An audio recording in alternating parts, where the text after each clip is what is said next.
हरियाणा में चुनाव के नामांकन का दूसरा दिन है। आज दूसरे दिन भी कई प्रत्याशी नॉमिनेशन करेंगे। नामांकन के पहले दिन 7 प्रत्याशियों ने पर्चा भरा। सोनीपत से 3, गुरुग्राम से 2 प्रत्याशियों ने नामांकन किया। सिरसा से 1, भिवानी महेंद्रगढ़ से 1 प्रत्याशी का नामांकन हो चुका है। 6 मई तक नामांकन कर सकते हैं प्रत्याशी। 25 मई को हरियाणा में वोटिंग होनी है। बीजेपी ने 10 सीटों पर उम्मीदवार उतारे हैं। कांग्रेस ने 8 प्रत्याशियों को चुनावी मैदान में उतारा है। कांग्रेस की तरफ से गुरुग्राम सीट पर प्रत्याशियों का ऐलान अभी बाकी है। तो सीधे तौर पर अभी भी इंतजार किया जा रहा है गुरुग्राम सीट का। अभी तक कोई प्रत्याशी कांग्रेस की तरफ से वहां से नहीं उतारा गया है और ऐसे में हरियाणा में चुनाव के नामांकन का आज दूसरा दिन है। लगातार प्रत्याशी जो है नामांकन भर रहे हैं। कल की बात की जाए तो कल 7 प्रत्याशियों ने नामांकन भरा है और आज नामांकन की प्रक्रिया का आज दूसरा दिन है। ऐसे में आज भी प्रत्याशी जो है नामांकन पर्चा भर सकते हैं। तो बीजेपी ने 10 सीटों पर अपने उम्मीदवार उतारे हैं। कांग्रेस ने 8 प्रत्याशियों को चुनावी मैदान में उतारा है। कांग्रेस की तरफ से गुरुग्राम सीट पर प्रत्याशियों का ऐलान अभी बाकी है।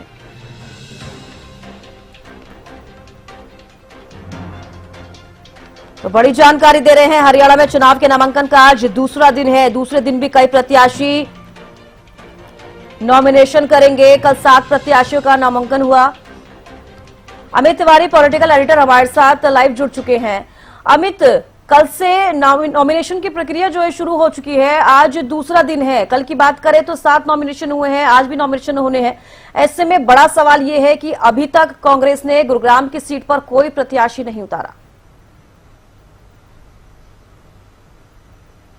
शमिष्का, लगातार हम इस बात की चर्चा कर रहे हैं कि कांग्रेस जो है वो काफी जो है माथापच्ची मंथन कर रही है उम्मीदवारों को लेकर, जिनमें 8 उम्मीदवार तो उतार दिए, लेकिन अभी भी देखिए गुरुग्राम को लेकर पेंच फंसा हुआ है। गुरुग्राम में आखिरकार कौन होगा चेहरा, ऐसा माना जा रहा है। और जो सूत्रों का कहना है कि राज बब्बर जो है वो फिल्म अभिनेता राज बब्बर और कांग्रेस नेता हैं, उन्हें चुनाव मैदान में उतारने की जो कोशिश की जा रही है, यही आज लगता है कि आज उम्मीदवारों का ऐलान जो है उनकी उम्मीदवारी का ऐलान आज कर दिया जाएगा, ऐसा कहा जा रहा है। और देखिए नॉमिनेशन का तो कार्यक्रम कल से था, ये अधिसूचना कल जारी हो गई।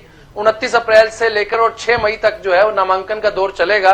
और इस दौरान जो अगर बात करें तो कल पहला दिन था और पहले दिन 7 नॉमिनेशन पूरे जो हरियाणा की बात करें तो 10 हल्के हैं, लेकिन वहां से 7 नामांकन 4 लोकसभा क्षेत्र से प्राप्त हुए हैं। उनमें गुरुग्राम से जो मुख्य प्रत्याशी के रूप में अगर बात करें तो भारतीय जनता पार्टी के प्रत्याशी राव इंद्रजीत ने अपना नामांकन दाखिल कराया। खुद नायब सिंह सैनी मुख्यमंत्री वहां मौजूद रहे नामांकन के कार्यक्रम के दौरान भी उनके साथ। और देखिए सोनीपत से 3 आए, सिरसा से 1 निर्दलीय उम्मीदवार ने अपना नामांकन दाखिल किया, भिवानी महेंद्रगढ़ से भी 1 किया। तो इस तरह से जो 7 नामांकन आए हैं। और आज भी अगर बात करें तो अंबाला से बंतो कटारिया भारतीय जनता पार्टी की उम्मीदवार हैं, वे अपना नामांकन दाखिल करेंगी। और भी काफी लोग जो अपने नामांकन दाखिल करेंगे उनकी जानकारी मिल जाएगी। लेकिन यह है कि एक सबसे महत्वपूर्ण सवाल जो आपने उठाया पहले ही कि गुरुग्राम में आखिरकार ऐलान क्यों नहीं हो पा रहा। दरअसल शुरू से ही इसको लेकर, इस सीट को लेकर जो है काफी माथापच्ची चली है कांग्रेस के शीर्ष नेतृत्व के सामने भी। पैनल भी बने, कई सब कमेटियां भी बनी, उन्होंने अपनी रिपोर्ट दी। लेकिन गुरुग्राम के मामले में अभी तक भी कांग्रेस अनिर्णय की स्थिति में है। और देखिए कहा तो जा रहा है राज बब्बर का नाम, लेकिन एकाएक किसका नाम बदल जाए यह पता नहीं है। कांग्रेस की सूची जब तक अधिकृत रूप से सामने नहीं आ जाती तब तक कुछ भी कहा नहीं जा सकता। क्योंकि कैप्टन अजय यादव की ओर से भी देखिए काफी कोशिश की गई कि उन्हें उम्मीदवार बनाया जाए। और खुद उनके पुत्र रेवाड़ी से एमएलए है चिरंजीव राव, उनकी ओर से एक सोशल मीडिया पोस्ट के जरिए कांग्रेस के शीर्ष नेतृत्व से, जिसमें उन्होंने संबोधित किया मल्लिकार्जुन खड़गे को, सोनिया गांधी को, राहुल गांधी को, कि जल्द से जल्द गुरुग्राम सीट के लिए उम्मीदवार का ऐलान किया जाए, क्योंकि कुछ ही दिन जो है वो शेष बचे हैं चुनाव में। लेकिन अब तो उस सोशल मीडिया पोस्ट को भी देखिए 2 दिन बीत चुके हैं, लेकिन अभी तक कोई निर्णय नहीं आया है। और ऐसा कहा जा रहा है कांग्रेस सूत्रों की ओर से कि आज दोपहर तक जो है वो गुरुग्राम सीट पर जो उनके नाम का ऐलान कर दिया जाएगा, तो एक पर्दा जो गिरा हुआ तब तक वो उठ जाएगा। उसके बाद स्थिति पता चलेगी। देखिए पूरे हरियाणा में भी क्या रहती है गणित। अभी तमाम लोग अपने नामांकन दाखिल कर रहे हैं और उसके माध्यम से अपना शक्ति प्रदर्शन भी कर रहे हैं। तो देखने वाली बात है कि गुरुग्राम में नाम कौन सा सामने आता है और कौन सा उम्मीदवार हरियाणा में अपना दमखम दिखाता है रोड शो के जरिए या लंबे समय से जो है ये कयास लगाए जा रहे हैं कि गुरुग्राम सीट से कोई प्रत्याशी सामने आएगा। ऐसे में जैसे कि आपने बोला कि कैप्टन अजय यादव के बेटे ने भी सोशल मीडिया पोस्ट डाला था, वो भी कई बार कहते हुए नजर आए हैं। 2 दिन बीत चुके हैं उनकी पोस्ट को, अभी तक कोई नाम सामने नहीं आया। दीपक बाबरिया की बात की जाए तो उन्होंने, हमारे संवाददाता ने उनसे भी बातचीत की थी, उन्होंने कहा था कि 30 तारीख को नाम आ सकता है सामने। आज 30 तारीख ही है और आज ये कयास लगाए जा रहे हैं कि गुरुग्राम सीट से तस्वीरें साफ हो जाएंगी। कांग्रेस की तरफ से कोई ना कोई नाम आज प्रत्याशी का घोषित किया जा सकता है। देखिए छबिष्का, ऐसी कई सीटें हैं जहां पेच फंसा हुआ है और खासतौर पर हरियाणा के गुरुग्राम की सीट को लेकर एनसीआर से, देखिए एनसीआर का हिस्सा है गुरुग्राम से और दिल्ली से साथ सटा हुआ है और ऐसे में पूरा प्रभाव जो है वो दिल्ली की राजनीति का भी रहता है। और हरियाणा में जिस तरह से चल रहा है दौर, इस बार जो है चुनावी मैदान में कांग्रेस ने अपने उम्मीदवार उतारे हैं, वो भी अपना दमखम दिखा रहे हैं। लेकिन गुरुग्राम के मामले में देखिए खासतौर पर कई नाम चले हैं। कैप्टन अजय यादव से लेकर अगर बात करें तो राज बब्बर की, और कैप्टन अजय यादव ने तो पहले से ही कह दिया था कि अगर कोई फिल्म अभिनेता उतारना है तो राज बब्बर ही क्यों, ऋतिक रोशन या फिर रणवीर सिंह को उतार दीजिए, राज बब्बर पुराने हो गए हैं। तो इस तरह के तंज पहले से कसे जाने लगे थे। अब अगर राज बब्बर की उम्मीदवारी का ऐलान होता है तो कांग्रेस में वही भीतरघात का खतरा जो हर सीट पर रहता है वो यहाँ भी नजर आ सकता है। और देखिए अभी भी जो उम्मीदवारों के ऐलान हुए उनमें चाहे भिवानी महेंद्रगढ़ की बात करें, हिसार की बात करें, फरीदाबाद की बात करें, वहां जो असंतुष्ट हुए, जिन्हें टिकट नहीं मिला, वो लोग भी मुखर होकर कहीं न कहीं अपना विरोध जता रहे हैं किसी रूप में, कभी शब्दों के जरिए, कभी किसी संकेत के जरिए।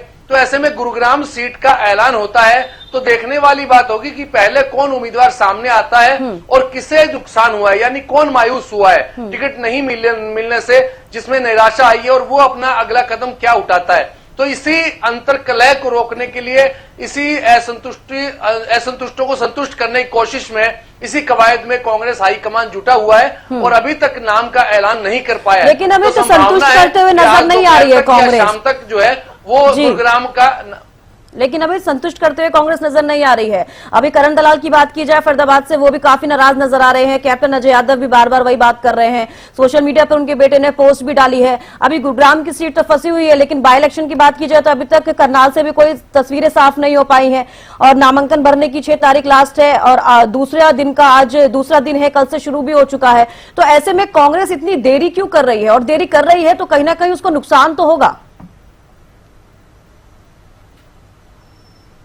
छबिष्का, निश्चित रूप से आपका कहना सही है कि नुकसान होता है, क्योंकि उम्मीदवार जो भी आता है मैदान में उसके पास समय बहुत कम रह जाता है। चुनाव प्रचार भी करना है, फिर कांग्रेस में अंतर्कलह उसको रोकना है और असंतुष्ट जो लोग हैं उन्हें संतुष्ट करना है। इस तरह की कई चुनौतियों का सामना कांग्रेस उम्मीदवार को करना पड़ता है। हालांकि देखिए पार्टी का अनुशासन अगर बात करें तो भारतीय जनता पार्टी जैसा अनुशासन तो यहाँ नजर नहीं आता, लेकिन कांग्रेस कोशिश कर रही है इस बार कि जो उसने अपने तेवर दिखाए हैं उन तेवरों को देखकर लगता है कि कांग्रेस का जो शीर्ष नेतृत्व है वो अब की बार अपने आप को मजबूर नहीं मान रहा, वो अपने आप को मजबूत दिखा रहा है। और इसी वजह से जो उम्मीदवार जो जिनका टिकट कटा है वे अपनी निराशा भी देखिए खुलकर नहीं बता पा रहे हैं, वे अपनी जो मायूसी को खुलकर नहीं बता पा रहे हैं। हालांकि वे मायूस हैं और उनके समर्थक भी मायूस हैं, लेकिन वो खुलकर इस बात का विरोध नहीं जता पा रहे हैं। हालांकि करण दलाल के मामले में उन्होंने स्पष्ट कहा है